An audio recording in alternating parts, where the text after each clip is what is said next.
Kagaya ng sinabi ni Hope, hubad kami lumabas sa bahay bata na ang mga magulang. Hubad din kami babalik sa iyo. Kaya maginang buhay namin ay galing sa iyo. Pero salamat po Ama sa hapang ito kay Nanay Panginoon God. Sapagkat muli binigyan mo siya ng isang pagkakataon sa buhay Panginoon God. At kapiling pa namin siya.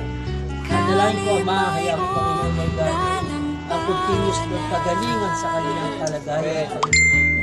Lord, hayaan mo gumaling siya sa kanyang kalagayan, sa kanyang kahinaan ng katawan, Panginoon. Muli balik ang kalakasan ng kanyang katawan. Lord, hayaan mo kung ang mga litid, ang mga ugat, Lord, ang dugo na dumadaloy mula ulo hanggang paa, muling dumaloy ng normal sa pangalan ng Kristo Jesus.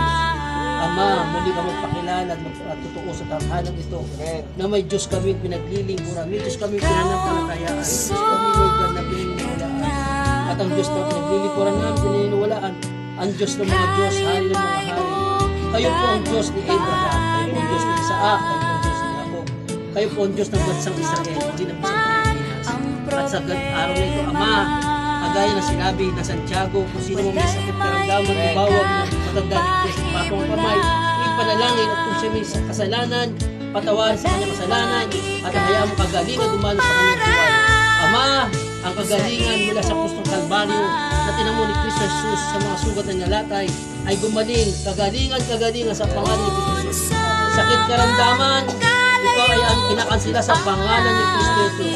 Lahat na naging dahilan ng sakit karamdaman ay kinakansila sa pangalan ni Kristo Jesus. Ama, kung ito ba ay bunga ng aming pagkain, bunga ng kanamdamdamin, kaya nagkasakit karamdaman si Nanay. Bilang mga pastor, humingi kami ng unang tawad sa iyo, O Diyos, Ama. Patawarin mo kami sa aming mga sama ng loob. Patawarin mo sa aming mga kinain na naging dahilan. Kaya magiging po kalaga ni Nanay. Lahat ng dahilan, humihingi kami ng tawad sa pangalan ni Kristo Jesus. At Ama, kagaya sinabi ni Juan sa 1 John 1:9, kung ipapahayag namin ang alabi ang mga kasalanan, ikaw naman kapatasan ng pagkatawad. Kaya naniwala po kami ang kapatulang kay Nanay Panginoon God. At sa araw na ito, sa oras na ito, dumalo ang kagalingan. We declare healing right now.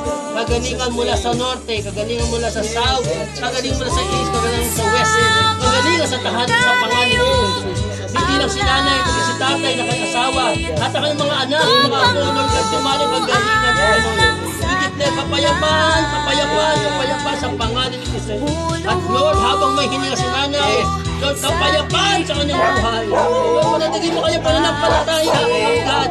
Hayaan mo kanyang pananampalataya, huwag mag-waver, huwag siya panghina ng Diyos. Hindi mo na siya sasaligan, huwag makakapit ang puti ka, O Diyos. At katayo mo siya, Panginoon, muli sa balik ng karamdaman. Salamat, Lord, maging ang pagkain niya mula sa tubo. Hindi ito magtatagal, Panginoon, Lord God. Lord, muli siya kakain sa bibig, Panginoon, sa pangalan ni Kristo Jesus. Maging normal ang kanyang pagkain, normal ang kanyang paglakad, normal lahat ng bagay, Panginoon, Lord God. Kung ginawa mo ito sa mga ibang tao, Lord God, na mas critical ang kalagayan kay Nanay pa, Panginoon, Lord God.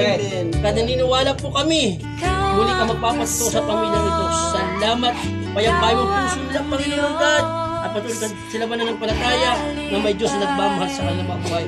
At dalangin ko, Ama, ano man ang pangangailangan pinansyal ni Nanay, Panginoon, Lord God, dumaloy ang pinansyal sa tahanang ito, Panginoon Lord. Hindi magiging dahilan ng sakit karamdaman para mawalan sila ng pinansyal. Lord, bumukas ang pagpapala pinansyal, Panginoon, sa lahat ng area ng buhay. Maging ang gobyerno, gamitin mo, Panginoon Lord God. Pagpalain sila ng pinansyal upang may matugunan ang kanyang gamot, upang maggamot ay maging daluyan din ang kagalingan ni Nanay. Salamat, Ama. Pinupuri ka na po, salamatan sa pangalan ni Kristo Jesus. Amen and amen and amen.